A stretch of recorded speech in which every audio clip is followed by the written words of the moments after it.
वाह, क्या आईपीओ है। वाह क्या आईपीओ है, प्रकाश जी लिख करके भेज रहे हैं, वाह क्या आईपीओ है। चलिए सर, बहुत बहुत धन्यवाद आपका, और अपने सभी दर्शकों का बहुत बहुत धन्यवाद जिस तरीके से आप लोग हमारे इस खास सेगमेंट को काफ़ी पसंद कर रहे हैं। उम्मीद करते हैं कि आपको सभी तरह की खबरें यहाँ पर मिल जाती होंगी। हाँ, एक जो शिकायत आपकी है वो हम लोग कोशिश करेंगे जल्द से जल्द दूर करने की, और जल्द ही इस कार्यक्रम का समय भी थोड़ा बढ़ाएंगे ताकि एसएमई को लेकर के जो आप लोगों की शिकायतें हैं वो दूर होती हुई दिखाई दें। लेकिन चलिए, आज लिस्टिंग देखने को मिली है, 3 लिस्टिंग हुई है, लेकिन ये जो बात हम लोग लगातार कार्यक्रम में कहते रहे हैं कि हर आईपीओ जो है वो ऐसा नहीं है कि आंख बंद करके पैसे लगा दिए जाएं, और आज वही होता हुआ दिखाई दिया कि 2 आईपीओ ऐसे रहे जहां पर सुस्त लिस्टिंग देखने को मिली और एक जगह बल्ले बल्ले होती हुई दिखाई दी, और वहाँ पे सब्सक्रिप्शन के आंकड़े भी काफ़ी बल्ले बल्ले करने वाले थे। चलिए जरा पहले एक एक करके शुरू करते हैं। पहले तो अच्छी लिस्टिंग की बात कर लेते हैं। शौर्य हर रोज़ की तरह हमारे साथ जुड़ गए हैं, और बाकी रवि जी हमारे साथ बने रहेंगे इस कार्यक्रम में।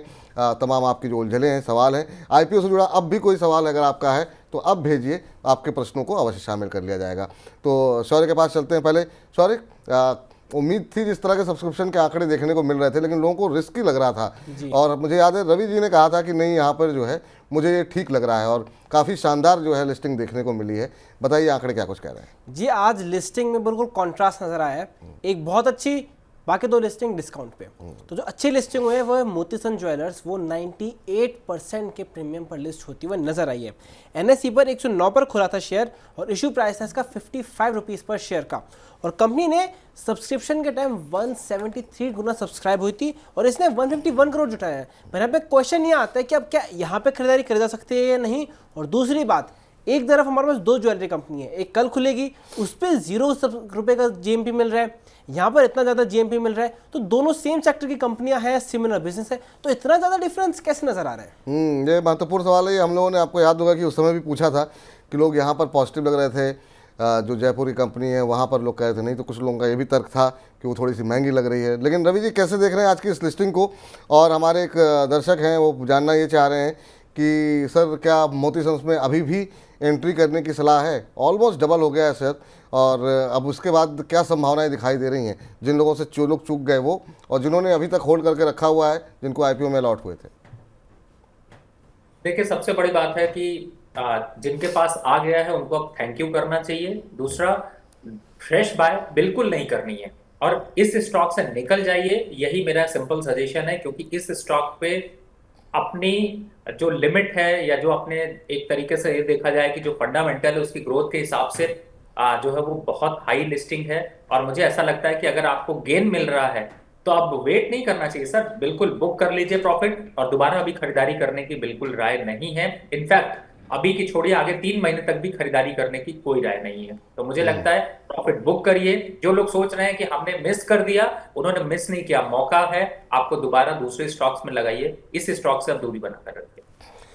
मिल गया है तो बिल्कुल प्रॉफिट बुक करिए, पार्टी सेलिब्रेट कीजिए, और नया साल आने वाला है, उसके लिए आपके पास जो है उस मुनाफे से आप एंजॉय कीजिए, और बाकी जो बची हुई रकम है जो आपने लागत लगाई थी वो अभी बचा के रखिए। बहुत सारे आईपीओज आ रहे हैं, हो सकता है आपके पास पैसे कम पड़े, तो वो अगर मान लीजिए एक साथ रवि जी 2 आईपीओ बता दें कर लगाने के लिए, तो आपका अमाउंट पड़े रहने चाहिए। तो प्रॉफिट से एंजॉय कीजिए, और जो लागत पूंजी आपने लगाई थी उसको अपने पास बचा करके रखिए आगे के लिए। अब 2 जगहों पर हमने देखा कि थोड़े से निराशा देखने को मिली, और एक रियल एस्टेट से जुड़ी कंपनी जहां पर हमने देखा करीब 5% के आसपास का डिस्काउंट देखने को मिला, और दूसरी कंपनी में भी हमने देखा कि 4% के आसपास का डिस्काउंट देखने को मिला। क्या कुछ सिचुएशन वहाँ रही? सॉरी जी, चलिए पहले बात करते हैं मुथूट माइक्रो फाइनेंस की। ये कंपनी 5.4% के डिस्काउंट पर लिस्ट हुई है एनएसई पर। इसका इशू प्राइस था 291 रुपीज़ का, और एनएसई पर ये 275.3 रुपीज़ पर लिस्ट हुई है। आईपीओ से जब सब्सक्राइब हो रहा था तब 12 गुना ज़्यादा सब्सक्राइब हुआ था, और कंपनी ने लगभग 1000 करोड़ जुटाए थे, एग्जैक्टली 960 करोड़ रुपए जुटाए थे। अब यहाँ पे क्वेश्चन आता है, कंपनी एक बड़ी ग्रुप का पार्ट है, अच्छे सेगमेंट को कैटर कर रही है, एनबीएफसी को लेकर होप अच्छे हैं, एक सोशल कॉज भी जोड़ा हुआ है कि महिलाओं को कैटर करते हैं, तो क्या इन सब नज़र को देखते हुए तो क्या यहाँ पे खरीदारी के मौके बन रहे हैं जैसे गिरावट के बाद अब लिस्टिंग हुई है? तो ये बहुत सारे लोगों के सवाल हैं आज के, कि अब तो ठीक है नहीं मिला कोई बात नहीं, लेकिन जब शेयर जो है सस्ता मिल रहा है और डिस्काउंट पे मिल रहा है तो क्या हमें एंट्री करनी चाहिए कि नहीं? ये काफ़ी महत्वपूर्ण सवाल है रवि सर, और ये मोटो जोशी जी भी पूछ रहे हैं, और बहुत सारे दर्शकों ने पूछा कि चलिए अब तो पिट गया है तो क्या आप जो है एंट्री ली जा सकती है कि नहीं? तो यहाँ पर डिस्काउंट है 5% के आसपास का, तो अभी एंट्री करें, क्या सलाह रहेगी आपकी? विपुल जी, इसका कमेंट मुझे याद है कि आपने स्पेशल जोड़ के पूछा था, तब भी मैंने ये कहा था कि थोड़ा हायर वैल्यूएशन है तो बिल्कुल। नहीं भी लेंगे तो छोड़ सकते हैं। और उसका पीछे रीजन यही होता है क्योंकि बहुत से लोग सेंटिमेंट लगा देते हैं, तो हम भी थोड़ा बायसनेस में फंस जाते हैं कि अगर सीधे बोल दें कि बुरा है तो थोड़ा सा नेगेटिविटी क्रिएट हो जाती है, और ऐसा नेगेटिव मैं नहीं हूं। तो मैं समझता हूं कि देखिए, अभी मैंने एक मोती सन्स पे एकदम नेगेटिव व्यू दिया, सेम नेगेटिव व्यू मेरा मुथूट की तरफ भी है। अब आप इस स्टॉक को यहां पर देख रहे हैं, मुझे लगता है इसमें अभी 30%, नोट कर लीजिए, 30% का करेक्शन आ जाए तब दिमाग लगाएंगे, तब चर्चा करेंगे, तब विपुल जी खुद ब खुद इसकी बाय रिकमेंडेशन शायद दिखाई देगी। लेकिन अभी का मौका मतलब यही है कि अगर आपके पास है तो भी एग्जिट कर लीजिए, अगर आपके पास नहीं है तो खरीदारी करने की बिल्कुल राय नहीं है। अब आता हूं कि इसके कंपैरिजन में अगर देखते हैं, देखिए एनबीएफसी सेक्टर में जाइए, फाइनेंस कंपनी में जाइए, बहुत से स्टॉक्स लिस्टेड हैं और उनमें अच्छे डिस्काउंट पे मिल रहे हैं, तो थोड़ा वेट एंड वॉच की पॉलिसी रखिए, जल्दबाजी ना करें। वेट एंड वॉच की जो है पॉलिसी रखिए, ये आपके लिए सलाह रहेगी। तो यहाँ पर जब हमने रिकमेंडेशंस दी गई थी तो ये बताया था कि थोड़ा सा महंगा ये लग रहा है, और इसको जो है, हालांकि सब्सक्रिप्शन के आंकड़े जो है वो लगातार हम बढ़ते हुए देखने को मिल रहे थे, लेकिन रवि जी ने बात कही थी। हमारे साथ कार्यक्रम में संतोष जी जुड़ते हैं, उन्होंने भी मना किया था कि मुथूट फाइनेंस जो है वो थोड़ा महंगा लग रहा है। तो मनी 9 के चैनल पे आपको ज़्यादातर तनख्वाह जो राय मिली है वो यही मिली है कि अप्लाई कर सकते हैं, लेकिन महंगा लग रहा है। और वो महंगा जो है, कितना महंगा है वो आज जब लिस्टिंग हुई तो ज़मीन पे सारी हकीकत उतरती हुई दिखाई दे दी है। चलिए अब जरा सूरज की स्थिति देख लेते हैं, वहाँ पर क्या स्थिति देखने को मिल रही है जी। सूरज पे भी लिस्टिंग जो है नेगेटिव नजर आई है। ये इंटरेस्टिंग बात है, दोनों ही 5.4% पे डिस्काउंट पर लिस्ट हुआ था और ये 5.5% के डिस्काउंट पर एनएसई पर लिस्ट होता हुआ नजर आया है। ये एनएसई पर 340 रुपीज़ पर शेयर पर लिस्ट हुआ है और इसका इशू प्राइस था अपर बैंड पर 360 और लोअर बैंड था इसका 340, तो यानी लोअर बैंड के आसपास ये लिस्ट होता हुआ नजर आया है। और आईपीओ कुल 16 टाइम सब्सक्राइब हुआ था और कंपनी ने 400 करोड़ के आसपास जुटाए थे। अगर इसके पी को देखें तो ये भी 35.464 का है। तो वही क्वेश्चन दोबारा आता है, क्या ये पी भी ज़्यादा लग रहा है या फिर अभी यहाँ भी और करेक्शन आ सकता है? हाँ, सवाल तो है लोगों के आ रहे हैं कि क्या इसमें क्या करना चाहिए सूरज स्टेट को लेकर के। रियल्टी की स्टोरी थी, ऐसा लग रहा था कि थोड़े से संकेत इस तरह के मिल रहे हैं कि ब्याज दरों से थोड़ा सा सस्ती हो सकती हैं, तो उसका क्या असर पड़ेगा, तो हो सकता है कुछ सकारात्मक रुझान देखने को मिले, लेकिन ऐसा हुआ नहीं। सूरज स्टेट भी सर डिस्काउंट पर लिस्ट हुआ, लोगों को निराशा होगी। मुझे लगता है कि जो एक अति उत्साह भर गया था लोगों के अंदर, वो भी थोड़ा कम होगा कि किसी भी आईपीओ में को पूरी तरह सब्सक्राइब कर दो। अब मुझे लगता है थोड़ा सा और सोच समझ के लोग निवेश करेंगे, क्योंकि लोगों को बहुत मोटे रिटर्न भी मिल रहे थे जिनके आईपीओ में लग जा रहे थे। क्या करना चाहिए सूरज स्टेट में? देखिए, बिल्कुल सही आपने बुलबुल जी कहा, और सबसे बड़ी बात है कि इधर उधर की इंफॉर्मेशन मत कलेक्ट करिए, जिन पे हम चर्चा कर रहे हैं उनके बारे में ही डिटेल देखिए। अब सूरज स्टेट को देखते हैं, देखिए रियल एस्टेट का तो ये रहा है कि जब लिस्टिंग होती है और उसके बाद जब रियलिटी आती है तो थोड़ी हकीकत दूर हो जाती है। तो मुझे लगता है कि यहाँ पर अभी आपके पास ऑप्शन है, और जिन लोगों ने लिस्टिंग देखी है 340 की का प्राइस थोड़ा सा रेंज जो है वो हायर साइड पे जरूर दिखाई दे रहा है। और मेन इस चीज का नहीं है कि रियलिटी काउंटर, मेन ये है कि आपके प्रोजेक्ट और आपके जो इस समय ऑर्डर्स हैं उस पर कितना डिपेंडेंसी है। तो मुझे लगता है थोड़ा सा वेट करना चाहिए, स्टॉक 280 रुपए के आसपास तक आ सकता है, तो बेटर है अगर आपके पास आया है तो भी आप एग्जिट करें। और कुछ चीजों पे हो सकता है आपको लॉस बुक करना पड़े, लेकिन इतना कुछ लॉस इतना बुरा नहीं होता। कभी कभी लॉस बुक कर लेने के बाद चीजें बड़ी अच्छी नजर आती हैं, तो मुझे लगता है अपॉर्चुनिटी यहाँ पर थोड़ी सी जाती हुई नजर आ रही। कोई बात नहीं, अब हो जाती है इतने। हो सकता है आपको बाकी आईपीओ में पैसे बने हों और जिनके नहीं लगे हों वो हाथ जोड़ लें कि मतलब चलिए अच्छा हुआ नहीं लगे। बहुत लोग अफसोस कर रहे थे, मेरे जानने वाले भी, इसमें आईपीओ में लगाया था मैंने, 4 में लगा दिया था मैंने, 9 में लगा दिया था, 1 में भी नहीं लगा, मुझे मेरी किस्मत ख़राब है। तो चलिए नहीं मिला, कम से कम नुकसान थे तो बच गए, अच्छी बात है। चलिए, लेकिन ये तो बात रही आज की लिस्टिंग की। तो यहाँ पर फिलहाल में किसी भी इन तीनों लिस्टिंग पर कहीं पर भी फ्रेश एंट्री की सलाह नहीं है। आपको मिला हो ना मिला हो, आपको एंट्री दोबारा नहीं करनी है। जो अब तक की बातों के मुख्य अंश हैं वो ये है। दूसरा, अगर आपको मिला है इन तीनों आईपीओ में ही, जहां प्रॉफिट हो रहा है वहां प्रॉफिट बुक कीजिए मोती सन्स ज्वेलर्स में, जहां नुकसान हो रहा है वहां नुकसान बुक कर लीजिए, मौके दूसरे भी मिलेंगे। इस तरह के नुकसान शेयर बाज़ार में होते रहते हैं और इससे आप सीखते हैं और भविष्य में ऐसी गलतियां नहीं करने की आपको सलाहियत मिलती है। चलिए आगे बढ़ते हैं, और जिस पे कि बहुत सारे सवाल आज आ रहे हैं कि आज आईपीओ का आखिरी दिन है, वहाँ पर क्या होना चाहिए इनोवा के अंदर, तो वो शौर्य से समझते हैं। शौर्य बताइए जरा, वहाँ पर आंकड़े क्या कुछ कह रहे हैं? जी, आंकड़ों अगर सब्सक्रिप्शन की बात करें तो आज 12:30 बजे तक 10 गुना के आसपास भर गया था। जीएमपी चल रहा है इसका 100 रुपये। अगर इसका बिजनेस फंडामेंटल को देखें तो कंपनी अच्छे बिजनेस में है, सीडीएमओ बिजनेस बनाती है ये मेडिसिन का, और इसके क्लाइंट से लॉन्ग टर्म रिलेशंस है, तो अच्छा पॉइंट है।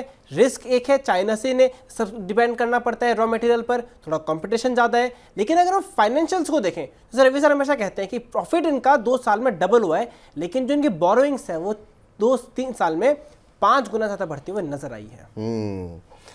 अब सर यहाँ पर फार्मा क्षेत्र से जुड़ी हुई कंपनी, और फार्मा पे आज 2-3 नेगेटिव खबरें थी, लेकिन उसके बावजूद फार्मा हम देख रहे हैं उस तरीके से टूटता हुआ नहीं दिखाई दिया और एक मजबूती दिखाई दी है। कम से कम 2-3 बड़ी कंपनियों, जायडस है और 1-2 कंपनियाँ और हैं जहाँ पर यूएसएफडीए की तरफ से काफ़ी जो है इन्वेस्टिगेशन में काफ़ी आपत्तियाँ दर्ज कराई गई हैं कंपनी के कामकाज को लेकर के, लेकिन फिर भी हम देख रहे हैं कि उनमें उतना दबाव खराब खबरों के बावजूद नहीं देखने को मिला।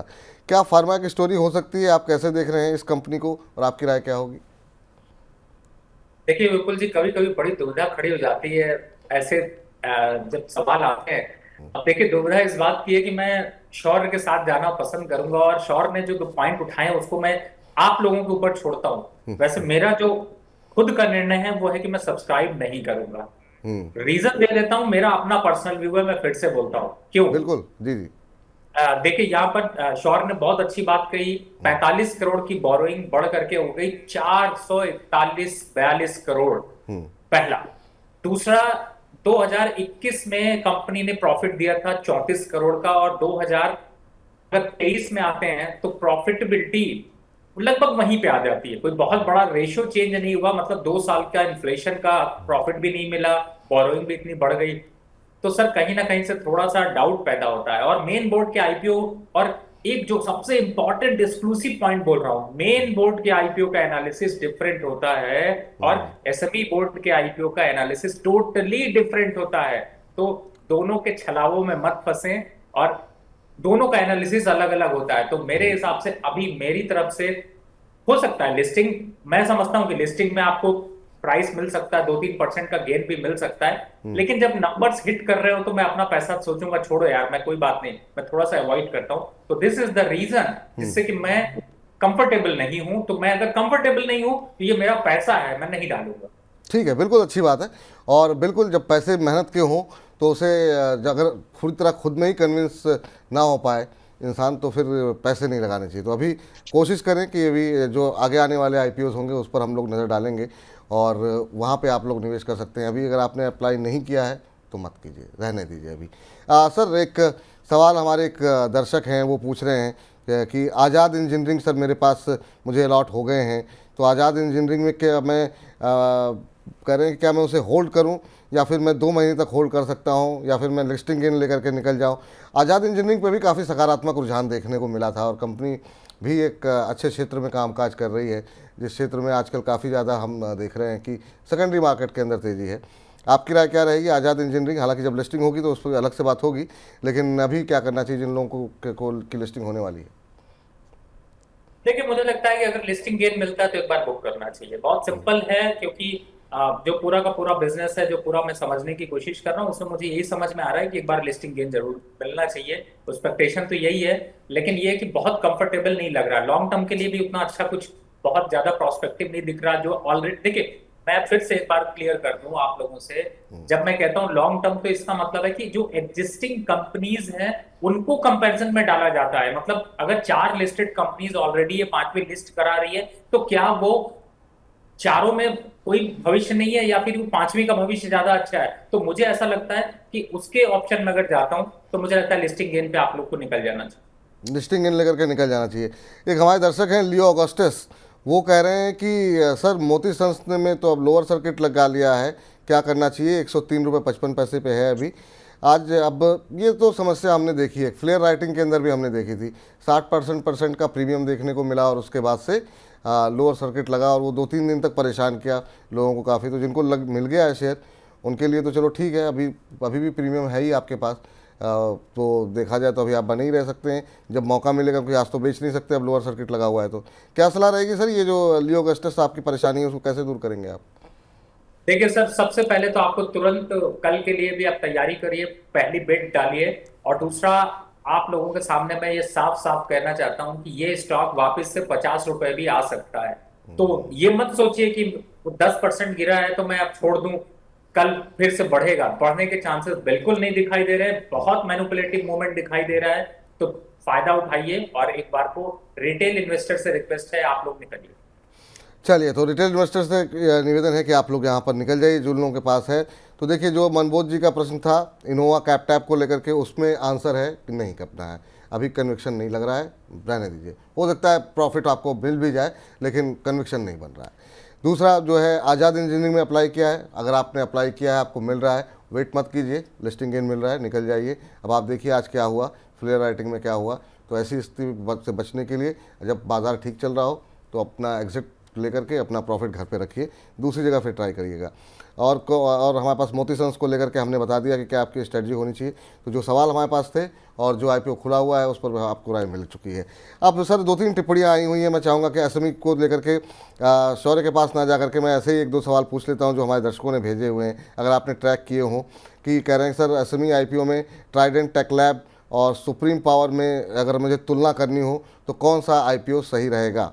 तो अगर आपने देखा हो तो ट्राइडेंट टेक लैब के बारे में या फिर सुप्रीम पावर के बारे में, एसएमई में पैसे लगाने भी चाहिए कि नहीं लगाने चाहिए, आपकी राय सर। देखिए, मैं आपको एक आपके माध्यम से बताऊं तो मेन बोर्ड से ज्यादा इस समय जो है वो एसएमई आईपीओज ज्यादा भरोसेमंद भी दिखाई दे रहे हैं और आपको ज्यादा बेनिफिट भी मिल रहा है। तो मुझे लगता है एसएमई आईपीओ की तरफ पहली बात फोकस करें। मेन बोर्ड के आईपीओ लिस्ट होने के बाद जब करेक्टिव फेज में जाते हैं तो 3 महीने 4 महीने तक डाउन ट्रेंड देखने को मिलता है। अब दोनों में अगर कंपैरिजन करता हूं तो मुझे लगता है कि सुप्रीम पावर इक्विपमेंट्स थोड़ा सा ज्यादा स्ट्रांग है। लेकिन ये है कि दूसरा भी अगर देखता हूं तो मुझे अगर दोनों में लगाना है तो मैं पहला और दूसरा दोनों ही ऑप्शन रखूंगा, लेकिन फर्स्ट प्रेफरेंस सुप्रीम पावर की तरफ रखूंगा, उसमें थोड़े ऑप्शन ज्यादा बन सकते हैं। ठीक है, तो उम्मीद करते हैं हार्दिक विगात जी आपको आपके प्रश्न का उत्तर मिल गया होगा। सुप्रीम पावर जो है वो ट्राइडेंट के मुकाबले थोड़ा बेहतर दिखाई दे रहा है। तो चलिए, फिलहाल जो है और बाकी एसएमई आईपीओ को कल हम डिटेल में कोशिश करेंगे, चर्चा कर लें। तो फिलहाल के लिए हमारी इस खास पेशकश वाह क्या आईपीओ है में फिलहाल के लिए इतना ही। वाह क्या आईपीओ है।